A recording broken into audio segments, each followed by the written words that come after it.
സുഹൃത്തുക്കളെ, കറുപ്പൻ എന്ന എൻ്റെ യൂട്യൂബ് ചാനലിലേക്ക് മാന്യ പ്രേക്ഷകർക്ക് സ്വാഗതം. കോടതി വിധി പ്രകാരം ശബരിമലയിൽ സ്ത്രീ പ്രവേശനം അനുവദിച്ചു.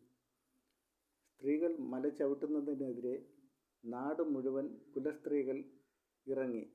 അയ്യപ്പൻ അവിടെ നിന്ന് എങ്ങോട്ടോ ഇറങ്ങി ഓടിക്കളയും എന്ന് പറഞ്ഞ് നാടും നഗരവും വിറപ്പിച്ച കുലസ്ത്രീകൾ ഇപ്പോൾ എവിടെയാണ്?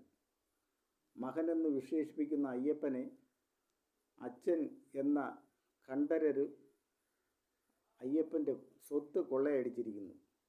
ഇറങ്ങുന്നില്ലേ കുലസ്ത്രീകളെ? പരശുരാമൻ നേരിട്ടിറക്കിയ കുടുംബം.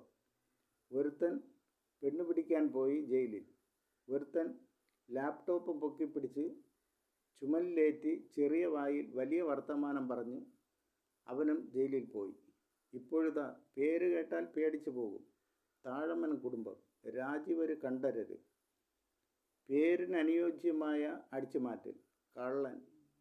വീണ്ടും വിവാദ പ്രസ്താവനയുമായി ലാപ്ടോപ്പും പൊക്കിപ്പിടിച്ച് ഒരുത്തൻ ഇറങ്ങിയിട്ടുണ്ട്.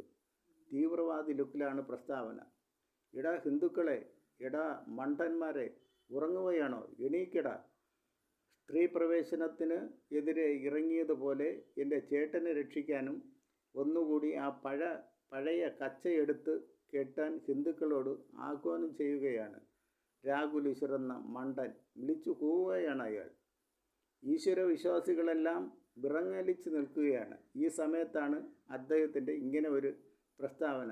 ആരെ വിശ്വസിക്കണമെന്നറിയില്ല ഈശ്വര വിശ്വാസികൾക്ക്. അങ്ങനെ ഇരിക്കുമ്പോഴാണ് രാഹുൽ ഈശ്വറിൻ്റെ ഈ പ്രസ്താവന എന്ന് ഓർക്കണം.